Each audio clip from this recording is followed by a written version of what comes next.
Today, we're going to talk about what is freelancing and virtual assistant. So this is going to be your beginner's guide into freelancing and being a virtual assistant. So this is actually an exciting update in our channel wherein we're going to introduce a new structure into how we create these videos, to have this new format in a more structured way. I actually designed this to help you step by step into your freelancing journey. And with this format, you will exactly know what to expect next, meaning it will be easier for you to follow along and learn in a structured way. So we are going to post these videos or these tutorial videos or series every Thursday. And within each series, we're going to have some subtopics. And for our first series, this is more on the introduction into freelancing and virtual assistants. So what better way to start this new format and this new series than to talk about what is freelancing and what is actually virtual assistants? This is going to be your beginner's guide in that. So come on and let's start watching. But before that, let me introduce myself. My name is Mia. I started off as an executive virtual assistant way back in 2021. Prior to being an EVA, I did not have any experience in freelancing, let alone virtual assistants. I just did my research, which is very few during that time.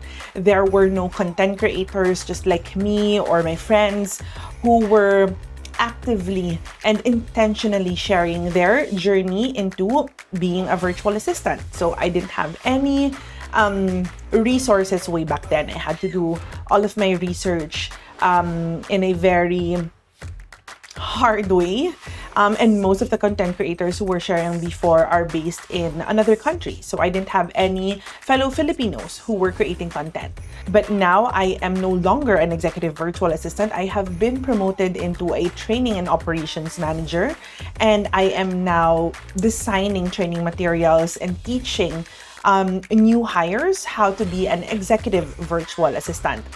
Outside of my 8 to 5 work, as you can say, I'm still doing it remotely, or I'm still doing it as a managerial VA. But outside of that, I am also doing content creation, just like this one. I have my YouTube channel. I also have my community, which is the Executive Virtual Assistant Philippines. That community is active on our Facebook page, our TikTok channel, my Instagram page. I also have a free learning center, which also houses my paid online course. But aside from that paid online course, there is a lot of free resources within that community. And I also have a free newsletter that you will receive on a weekly basis that gives you like insider tips on how to improve on becoming a virtual assistant or an EVA. All you have to do to get onto that newsletter and be included in those free communities is to check out the caption down below. The links will all be available there. On top of that, what I'm very excited about is in the next few months, I will be launching my own consultancy services, wherein if you are a business and you would like to start hiring VAs in your company, you can definitely reach out to me and I can help you with setting up your processes. If you're also a client who has a virtual assistant or a team of VAs that you would like to upskill and train and you would like to improve on their performances, then all you have to do is reach out to me. But that will not be available up until sometime mid this year, 2025. So I'm very excited for that. There are a lot of launches that are happening this 2025 that I'm looking forward to. So if you want to hear those announcements soon, all you have to do is follow me on all of my social media platforms, subscribe to this channel, and I will update you as soon as those new activities or new offers will be launched. But right now, let's go back to our topic and dive into what is freelancing and virtual assistants. So freelancing is when you work independently, you're not joined you're not an employee, and you are also offering different services to your clients. And this is why you can do freelancing remotely, because you don't have to be in a corporate setup. You're not employed by any employers. So that's what freelancing is. There are different ways for you to be a freelancer. First one is you can offer service-based work, where you can be a virtual assistant just like me, a social media manager, or a writer. Another way to be a freelancer is to have project-based gigs. And these are graphic design or web development. These are like project-specific work that would only require you to finish a whole project in a span of 3 months, 6 months, so on and so forth. So this is where your freelancing gig will definitely require you to continuously look for clients. And then another way for you to earn as a freelancer is for retainers, meaning you will have long-term clients and you're going to have a steady income. Now, you're going to say, but if you are a virtual assistant, aren't you supposed to be a retainer? It doesn't have to be, because when you are a virtual assistant, you specialize in different niches, which we will tackle into an upcoming video. Right now, we're focusing on describing what freelancing is and what virtual assistance is, especially if you are someone who is just learning and getting your interest peaked into freelancing and virtual assistance. Now let's talk about why freelancing is currently booming right now. That's because of, first, the increase of remote work. So since the start of the pandemic, this is also the time that I became an executive virtual assistant. That's when a lot of companies started opening their doors to hiring or outsourcing from another country, because everybody was working remotely. And a lot of companies, especially in the US or in the UK or in Australia, have seen the saving potential of hiring a remote worker or a freelancer compared to hiring in office or in-person employees.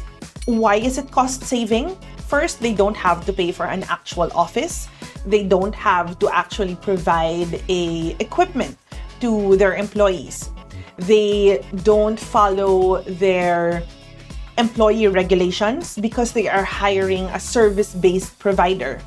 And as a service-based provider, for example, here in the Philippines, you are an independent contractor.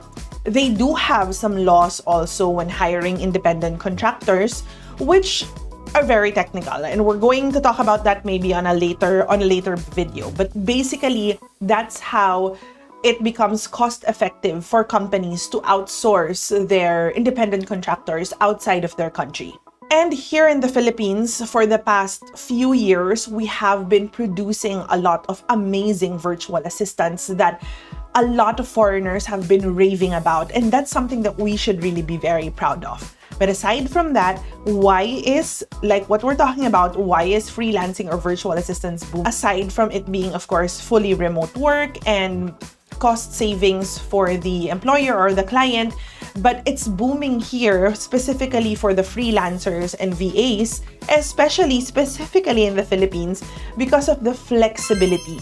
We know how hard it is to go to work, to and from work. Based on news articles, it usually takes an individual 2 hours to travel from their house to their office, and then back from their office back home. So that's 4 hours total of just commuting. And the thing is, our employers do not pay us for those hours that we are commuting. They are actually just paying us within the 8 hours that we're currently working at work or in office. So the flexibility of being able to work at home, not go through the traffic, saving a lot of time of spending with the family, saving a lot of money also from commuting, is definitely what is very attractive in freelancing. And on top of that, there is continuously global demand for freelancers or VAs, because there are a lot of startups that also came from the pandemic era, and we are banking on that. There are a lot of companies that have seen the benefits of hiring VAs. And that's why freelancing and virtual assistants is currently booming year in, year out. Now that we understand what freelancing is, why it's booming, and different ways for you to earn as a freelancer, let's now dive in and talk about what is virtual assistance or being a virtual assistant. Virtual assistant is actually one of the most in-demand freelancer roles. So let's quickly define what a VA is. So it provides remote administrative, technical, or creative support to clients or companies. Common industries that hire virtual assistant, I think the number one that started it all is real estate industry. They hire a lot of VAs to do cold calling. They get a lot of transaction coordinators that help them with their documents and all of those things, a lot of technical stuff. So that's where administrative work comes in. That's one of the first industries that started hiring VAs from the Philippines. Another industry that hires VAs, e-commerce virtual assistant, wherein VAs would help online shop owners to post on their social media accounts, to post on Amazon, Etsy, so on and so forth. So anything that has to do with online shopping, that's where e-commerce virtual assistants come in. Another industry is the legal industry, wherein we have lawyers, judges, law firms. They hire what we call legal VAs. So you have specific niches. Virtual assistant is your mothership, and then you have these specialties underneath, wherein you have your legal VA, you have your social media manager, you have your real estate VAs, your e-commerce VAs, your bookkeepers, finance, so on and so forth. So you have different specialties within that umbrella of being a virtual assistant. And we're going to talk about the different niches or specialty into more detail in the next coming videos in this series. So watch out for that. If you want to learn about those niche specialties, all you have to do is subscribe to this channel and wait for the next video that comes up every Thursday of the week. While we now have the idea of what a freelancer is and virtual assistant is, what industries hire VAs, let's talk about some of the misconceptions that a lot of people have about being a virtual assistant.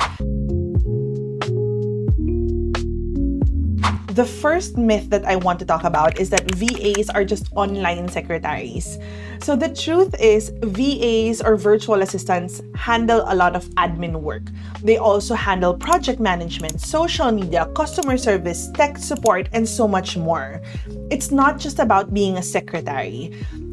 Being a secretary, you actually do a lot of things for your client. You are the go-to person for everything and anything that has to do with your client, which makes you such a powerful ally. And that's what a virtual assistant is. It makes you such a powerful ally for your client because you have to know everything about your client's business for you to be a really premium virtual assistant and for you to really earn so much, right? That's why it's a myth that VAs are just secretaries, okay? Maybe it's because of the word assistant. That's why they're being compared to being a secretary, but definitely it's so much more than that. Another myth that we have here is that anyone can become a virtual assistant. As much as I want everybody to become a VA, and not everyone is really equipped to be a virtual assistant, or not everyone is in a position to really enjoy working from home. I've met a lot of people who decided to become a virtual assistant, and then at the end of the day, they realized that this is such a boring work. I want to be surrounded by colleagues. I want to work in a corporate setup. So sometimes it's very enticing to start and become a virtual assistant. But there are some people who just really likes the companionship of others and be surrounded by others and be in corporate. So sometimes it doesn't work. Another thing is if you really want to become a premium virtual assistant, just like me, I'm an executive virtual assistant and I offer my services as a premium service. You need to have very strong communication skills, especially when it comes to English communication skills, which not all Filipinos have. I grew up in a family where our first language is English. That's why I've been talking in English since the time I think I was born. I mean, when I started learning how to talk, I was already talking in English. So it comes naturally to me. But to most of our fellow Filipinos, it doesn't come naturally. But the reason why was this, it's going to stop you from becoming a successful VA because, of course, you have to talk to foreigners. And having that good grasp of English written and verbal communication skills is very important. Not that it has to stop you, because you can learn and improve your English communication skills. But the first thing that you have to understand is you have to admit first that you are not good in speaking English, and then do something about it so that you can become a premium VA. Another thing, that the truth about the myth that anyone can be a virtual assistant, if you are someone who's not good, who's not techie, you don't like using the computer, then that's something that is really going to stop you. If you're just someone who wants to work using their phone because you think that being a virtual assistant, it just means you can work on your phone, then no, it's not for you. Being a virtual assistant is very technical. It handles, you handle a lot of tools, so it doesn't work if you are someone who's afraid of being techie or tech savvy. And the last myth that I've been hearing a lot is that when you are a virtual assistant, it's like you are a call center agent or a BPO agent. It's 100% a myth. I think the only similarities of being a call center agent or a BPO agent to being a virtual assistant is the fact that your clients are foreigners. That's the only similarity that I can think of. But when it comes to what you're doing, the output that you're producing for your client is totally different. It's like a 180-degree difference between a call center agent or a VA. In a call center industry, now let's try to describe what the difference is. So in the call center industry, you are mostly customer service or technical support. You are solving some issues, and these issues are usually the same based on what industry you're holding or what account you're holding. So if you are in a bank, then what you're doing is customer service for bank-related concerns. And then what you're using are tools provided by the bank.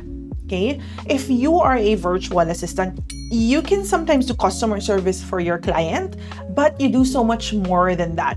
You do inbox management, meaning you reply to emails, you solve concerns. Actually, sometimes you are the one who's suddenly accepting these concerns, and you are the one who's thinking for a solution. It's not your client providing you with a solution. You're helping your client to solve these issues with their customers. Another thing is you sometimes create content depending on the services that you're offering for your client.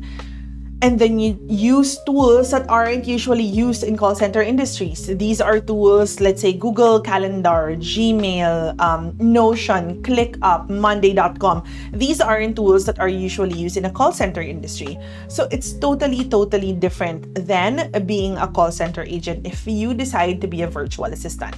Again, the only similarities is that you are working for a foreign client. So those are some of the myths that I would like to debunk. Maybe we can have one video in the future just talking about myths in virtual assistants or freelancing, and then we'll go to them one by one. But those are the top 3 that I have in mind. And now that we have debunked some of those myths, now let's talk about what do VAs or virtual assistants actually do. So here are some of the most common VA tasks that I've listed down for you. First is, of course, email and calendar management. This is a non-negotiable for any virtual assistant. So you should learn how to organize your client's inbox and to schedule meetings on top of your inbox management. So email and calendar management is your non-negotiable. You should learn how to use tools like Gmail or Google Calendar. Other calendar tools can be Calendly or Vimcal, which is the sponsor of our video for today. So let's quickly watch this.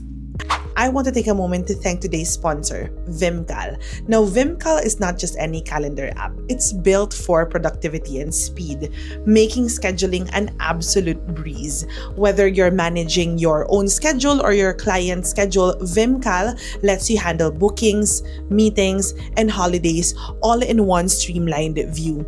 Imagine being able to color code US federal holidays, set reminders for preparation days, and create time blocks for client deliverables, all with just a few clicks in Vimcal. One feature I love is how easy it is to navigate between time zones. For executive virtual assistants with US-based clients, this is definitely a game changer, especially during long weekends and holidays. No more back and forth confusion. Vimcal keeps everything crystal clear. So if you're ready to take your calendar management to the next level and truly impress your clients by staying organized, sign up for Vimcal by using the link in the description down below. Thank you so much, Vimcal, for sponsoring this video. I really love Vimcal. We actually have a full tutorial video about the features of Vimcal. You can watch that here, and we will also link that in the description below. Another tasks that a virtual assistant does is customer service. So for customer service, you can either do calls depending on what your client needs, or you can do email customer support wherein you respond to customers via email, of course, and what your client's business is.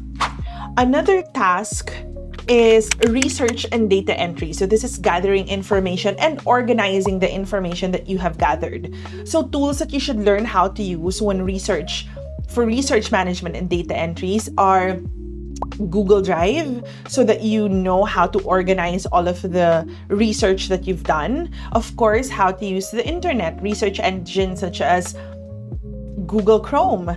And then another thing that's very important for research is, of course, AI tools such as Gemini or ChatGPT.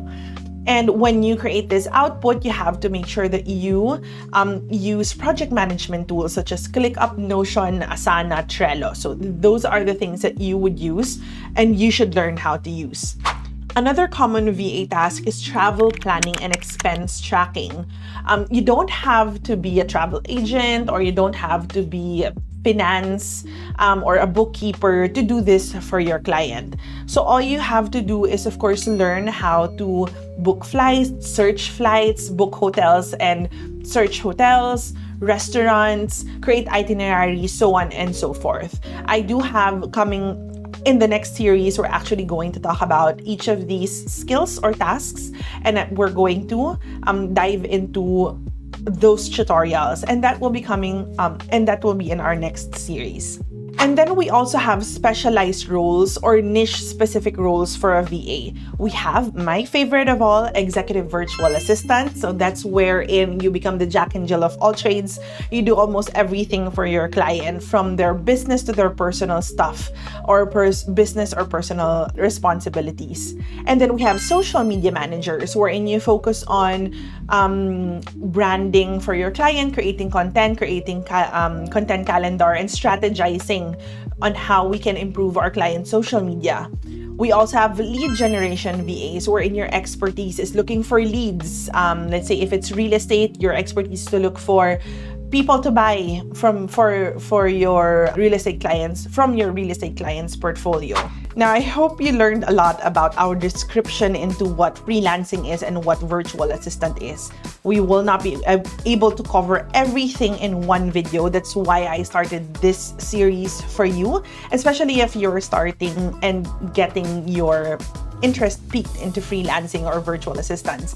This is the perfect series for you. Don't forget to like, subscribe, and turn on that notification bell so you don't miss Thursday's episode.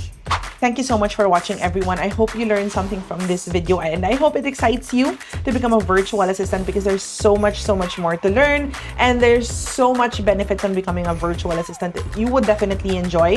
Whether you're a Filipino or my audience from different parts of the world, this is something that I would definitely like you to learn and start becoming a virtual assistant yourself. Thank you, everyone. You have a great day, and I'll see you on the next video.